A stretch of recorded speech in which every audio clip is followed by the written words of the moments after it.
Hey, this is Deepesh.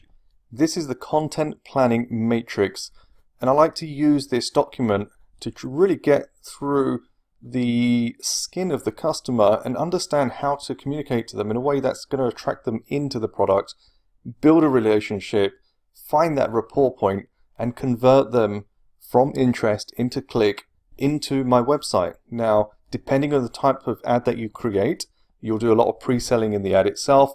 In some case, you'll rely more on a landing page, but really the approach here is to support you either way. How you build that out will depend on your product, and in particular the price point as well, because when it comes to Facebook, if you want to sell a $20 product, you don't need a long-winded funnel for that, talking about 3 to 4 video sequence ads and multiple landing pages and etc. etc.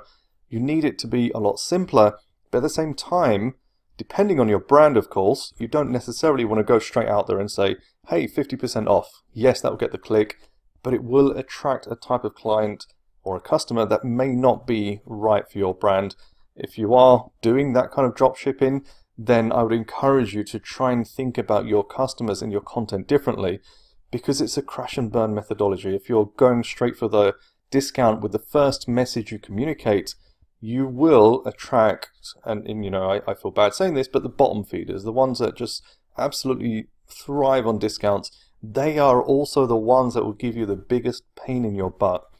So if you have the opportunity to sell at a higher price, if you have an opportunity to sell your product in a better way, I encourage you to do so. So let me just go through this guide. The first tab is just giving you a heads up. This will be in the training portal, but make a copy. It's read-only because it's being shared with other people. Make a copy of it. You can hit File and make a copy in Google Sheets, and then you can make all of your edits in there and do that locally. What I would say is make a copy and then leave that as your template. So once you've made a copy, you can take out my name and just put template, and then make further copies of that for every instance, whether you're working with clients or you've got different stores. It just makes it easier to focus on one particular account or business at a time.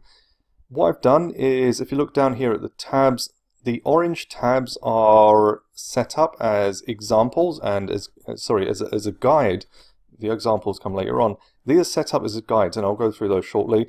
If you're watching this video, feel free to double speed it if you want to get straight to the point, or skip, obviously. The blue tabs are set up for you to input your own info, and I'll go through that. Then I've got some examples at the end as well. Now, what I would encourage you to do is to play around with it and see kind of what works best. It will take a bit of time to get your avatars right, but once you do, chances are you may not even need this full sheet. Really, this sheet is there as a support and a guide. You will more than likely just jump straight into the 5W avatar document itself, which I'll go through shortly. So in terms of the general funnel, what I want to really illustrate here is two big things. When it comes to selling, when it comes to marketing, now bear in mind a big core part of my success with Facebook ads is because I'm a good marketer. It's not because I'm great at the platform. Honestly, there are better people on the platform than me, far more technical, far more thorough, but really where I try and cut through is I don't think many do marketing as well as I do, at least I try to do.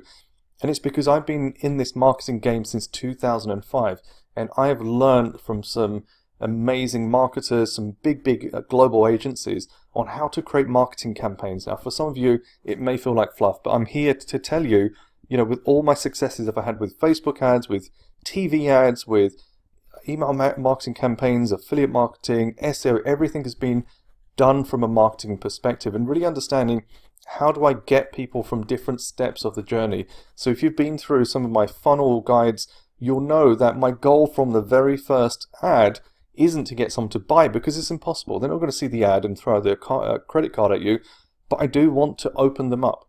So when I think about audiences, there's two things I'm looking at. How aware are they of my brand or my product? So let's say I've started a brand new e-commerce store. That's fairly low awareness. Then the other side I'm looking at is intent. So if I go after a completely cold audience, they've never heard of my website or seen my website before, they have low intent and low awareness. So the prospect is not aware of my solution, and they're not in market for my solution either, because I can't go out there and say, here's this amazing watch and you should buy it. Their intent at that moment in time is probably fairly low. Now, obviously with audiences, you can overlay intent. You can put people that have recently used a credit card, people that are engaged shoppers, and I'm hoping by the time you read this, Facebook haven't actually removed those as attributes and behaviors, but you can build intent. So okay, you go a bit further along. Prospect is not aware of your business, but is potentially in market. So now at this stage, we've overlaid some layers around audiences. Then you can go even further. So prospect not aware of your business, but is in market. So there may be a behavior that you pull out that shows that Facebook is definitely in market for your product, but they're still not aware. So you need to work on that awareness. And the way I've put this kind of 3x3 grid together is mapping that out. So let's say they have low intent, but the prospect is aware of your business, but not in market. Prospect knows your business very well, but is not in market. There's different ways you can communicate this. So going to the top part of that segment, if they don't know about my business, they don't know about my product that I'm trying to sell, how do I get that across? And this is what I really want you to think about. I'll go through some examples further on, but this is the kind of thought process which for me comes intuitively, but I've taken the time for my team and for you guys on the training course to deconstruct what goes on in my head. This just happens to me on the fly as I come up with marketing plans. But I wanted to really break it down and get you to think about how to communicate with your prospect. Now, let's say prospect knows your business very well and is in market. That's a retargeting ad, pretty much. They know about you already. They've seen your ad. They've maybe visited a store, maybe seen a TV ad. And they're in market. You can know that potentially through overlays, but obviously if they've clicked your product. The other little nugget here is, for example, and this is not something I see a lot of people doing, and I first experimented with this in 2014, is you can buy intent from paid search. So someone goes onto paid search and they go and search for a product, and let's say they're near to the bottom of the funnel. So what does it mean by bottom of the funnel? If someone searches for a TV, are they ready to buy or are they browsing? The answer is they're browsing. Now, if someone goes and searches for a 40-inch LCD TV with SmartView, for example, now do you think they're just browsing or do you think they're further down the actual funnel? I think they're further down the funnel if they're able to put more keywords in. And generally this is how search works. The more keywords there are, generally the more refined they want their results and the higher intent behind it. So let's just say they did do that particular search, and your paid search ad is the one that drives the click. What I would do, and I've done in the past, is you can build a custom audience for particular keywords, or in fact groups of keywords, so you know the intent. And this is a great way of bypassing some of the intent challenges with Facebook, and also bypassing some of the conversion challenges with paid search. So let's say they've done that search, they've landed on your page, they now know about your business and they're in market. You can now retarget them and work them through a funnel to try and convince them to buy your product. It could be the same ad that you run up here, except now that you know their intent is high and they know about you as well. So there are just a few hacks, and it's more about the mindset. This isn't necessarily a plan of action that you're just going to go and take this model and implement in your business, but I really want you to take the thought process behind how to think of your challenge from a marketing point of view and how you solve that. Then kind of looking at the campaign setup. So I'm assuming you've been through the full funnel system. If you haven't, then that's a big part of understanding how to communicate with customers to build that relationship and that rapport. But again, what I've done is to grid that against the 3x3 matrix to show you how to set up the different audiences. So when I think about my audiences, I'm thinking cold, warm, and hot. Cold is people that are haven't clicked, haven't engaged in any way, haven't bought. Warm for me are people that have engaged in some way but not clicked. So they could have liked my page, interacted with my posts, might have viewed a video, for example. And hot for me are people that have clicked into the site. So there's different layers of hot, might have just looked at the blog page, home page, product page, cart page, etc. So, thinking about the intent again, if there's high intent and they know about you, it's hot, warm, and cold. And that's kind of just the general way to give you a view of how I set up my funnels. So how I would use this is to build my campaign structure. So if I know that I'm now working at this part, then I know what my campaign structure needs to be for that particular segment. And this is part of the full funnel system. So if you haven't been through that part of the training, I'd encourage you to do so. Now, going into audiences, these are the type of examples of the type of targeting that I'd have in place for those different intents. So if there's low awareness, low intent, generally that's going to be a lookalike, upper funnel lookalikes, engagement-based lookalikes, 1 to 10% interest behaviors, and broad. Then you've got kind of lower funnel lookalikes of purchasers, engaged shoppers as the behavior and different interests. And then you've got kind of lower funnel example purchase lookalikes. So for example, up here, you know, one of the things about a lookalike is when you create a lookalike, let's say you create a lookalike from people that have visited your site, chances are if they haven't gone any further, Facebook is going to find similar people who are likely to visit your site, not necessarily buy. So they're just different ways of building audiences around intent. Doesn't mean that they are high intent. It just means that if you've got good quality in your lookalike, then you can create high intent lookalikes from that as well. Now, you know, just to give you an example of high intent, one of the other lookalikes that I've created is people that have bought twice, for example. So it's not just saying, give me a lookalike of all purchasers. It's maybe saying, have bought twice in 3 months. Now that kind of cycle depends on your product value. If you're selling something for $200, maybe they buy once a year or twice a year. If it's a $20 product, maybe they buy once every 3 months. That's another kind of signal that you can use here as an intent to create even more powerful and higher intent lookalikes as well. And then kind of in the awareness stage, you've got your custom audiences and engagers.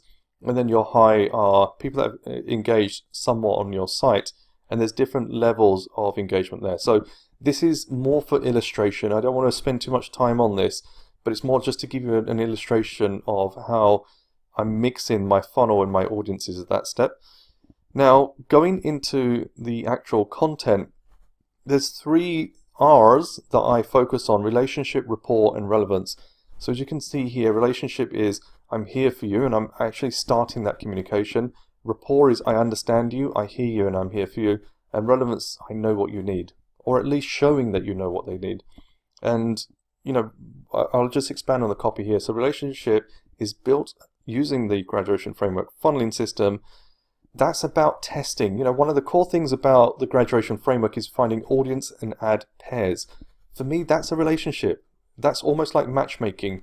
Here's an audience, here's an ad. Do you guys get on? Yes or no? That's literally all I'm doing. I'm matchmaking to find potential winners. Rapport is then working that through and seeing if I can actually generate whatever my funnel is, start to build those goals there. And relevance is delivering those ads at the right time. So the right ad at the right time. For example, if I've got a video ad funnel, I might deliver one video ad and then retarget that with another video ad, and then retarget people that viewed that with a static ad or a carousel. That's me building relevance using relationship and rapport. So that's to give you an example. Now this breakdown here is kind of giving you some ideas on what you can focus on. So for example, if their intent is low and their awareness is low, it's harder to convince someone to buy something, or at least show an interest in buying a product or service, just by the functional motives. And this is where I see so many people make a mistake, and it's so frustrating. They will have an ad that says, they're selling makeup brushes, and these makeup brushes are metallic. They've got some brushes on the end. They're ergonomic, I don't know. And they're trying to get people to buy, and then it says 50% off. And they end up selling the product at the cost of their margin, but then they cap out. They hit a ceiling and they can't move things further. It's because people, when they buy functionally, they're able to think clearly. Do I need this right now? Yes, I do. I will buy it. No, I don't. I won't buy it. That's as simple as it is. But when you actually work on the emotional, that's how you actually bring people into your funnel. And if you've seen any of the material I've shared, any of the talks, read through other documents as well, I'm really keen for you to take away the importance of human psychology. Now, I've studied behavioral psychology. I've gone through some training on NLP, neuro-linguistic programming, And whether you believe in marketing and psychology or not, fact is this stuff works. So, for anyone that's done print on demand, whether you've done it or not, one of the common known ways of selling print on demand products is if they cry, they'll buy. It's been something which has been shared for many, many years that if there's an emotional angle, especially with things like pet products, children's products, parenting, grandparenting, if there's an emotion that's evoked, people are more likely to take an interest in what you're selling. So when it's a low intent and a low awareness, I'm thinking about wow or functionality of the product. Do you have that trust and credibility? How are you going to create that relationship and rapport? And then it kind of goes further down. So you can kind of read through these, but the core thing here is how do I take them from an emotional state when they're not aware of my product and they have low intent into an active buyer state. So these people here now are highly intent or on buying because they've gone through your funnel, for example. So they're now in your retargeting pot. They have high awareness of what you've got. So what's the thing that's holding them back? So if you know from my training, for example, when someone's on the site, I like to serve a poll to ask them why they did not buy at that moment in time. That's the content that I'd be using here to find out how I can actually bring them back. So some people will say it's expensive. Most of the time when people say it's expensive, it means you haven't explained the value proposition well enough. Some people will say, they didn't have this, you didn't have the size, or I've got some other question. You can then bring that out in your retargeting. So that's how I play the content here.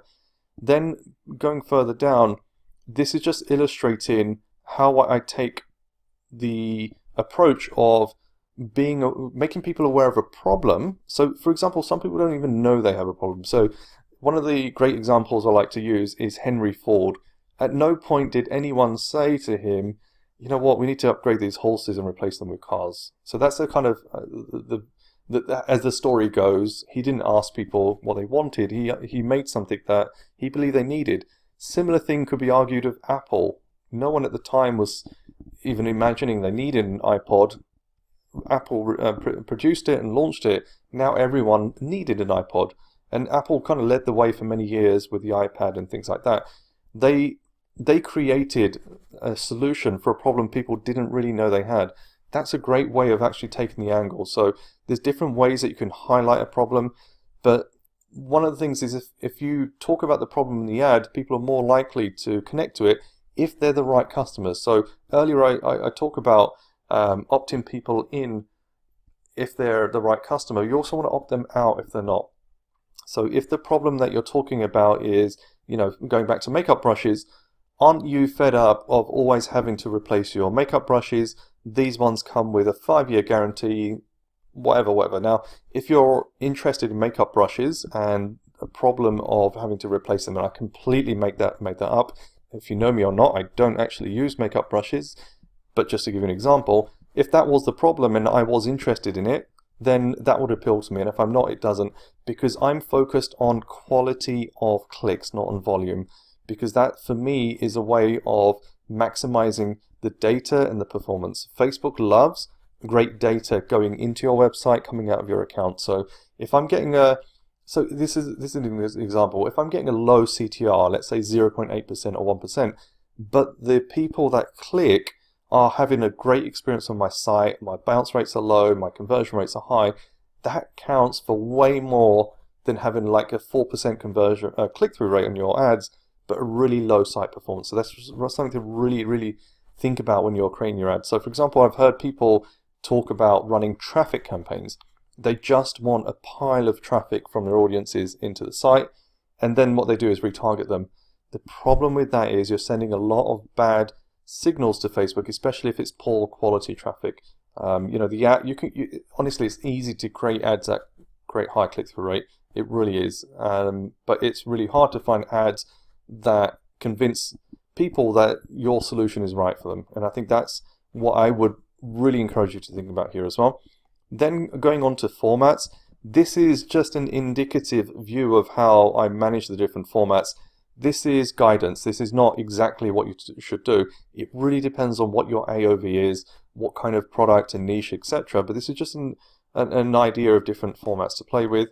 And then kind of talking about different content ideas as well. So for example, here you might talk a bit more with product videos, with wow and problem, influencers potentially. So by associating yourself with an influencer, you can bring that problem to the fore, and automatically the awareness shoots up as well, and also the trust.